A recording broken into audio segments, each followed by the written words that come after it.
નર્મદા જિલ્લાના એકતાનગર નજીક કચરાના નિકાલની કામગીરીમાં ગેરરીતિના ગંભીર આક્ષેપો સામે આવ્યા છે।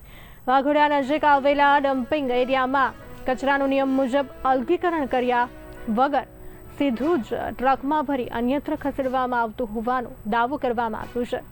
આ કામગીરીમાં ભ્રષ્ટાચાર થતો હોવાના આક્ષેપ વચ્ચે દેખરેખ માટે નિયુક્ત કર્મચારીની ભૂમિકા પણ સવાલોના ઘેરામાં આવી છે। સમગ્ર મામલે સ્ટેચ્યુ ઓફ યુનિટીના સોલિડ વેસ્ટ મેનેજમેન્ટ વિભાગ સામે પણ અનેક પ્રશ્નો ઉભા થયા છે। હવે આક્ષેપોની તપાસ કરી જવાબદારો સામે કાર્યવાહી થાય છે કે નહીં તેના પર સૌની નજર છે।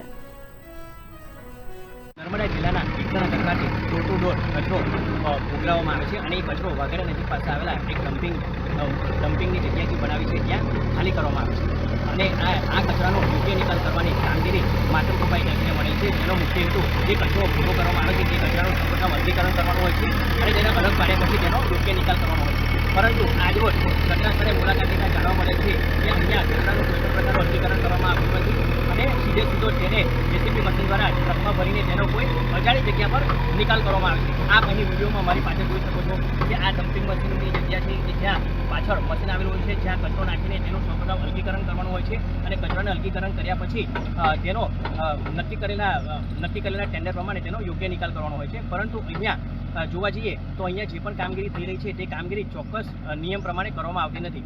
મહત્વની બાબતો એ છે કે અહીંયા આ કામગીરીનું દેખરેખ કરવા માટે એસઆઈ વિભાગમાંથી એક કર્મચારીને પણ રાખેલ છે, પરંતુ તેમ છતાં પણ અહીંયા પદ્ધતિસર કામ થતું ન હોવાની બૂમો ઉઠી છે। શું સ્ટેચ્યુ ઓફ યુનિટીના ડિપાર્ટમેન્ટના યુનિટ 3ના સોલિડ વેસ્ટ મટીરિયલના અધિકારીઓ આ બાબતે જાણકાર છે ખરા? અને અધિકારીઓ અહીંયા કામમાં જે ખોટ જે વર્તાઈ રહી છે તો એજન્સી સામે યોગ્ય પગલાં લેશે કે કેમ તે જોવું રહ્યું, અથવા તો પછી સબ સલામત એની નીતિ અપનાવશે। ગૌતમ વ્યાસ, બુલેટિન ઇન્ડિયા, નર્મદા।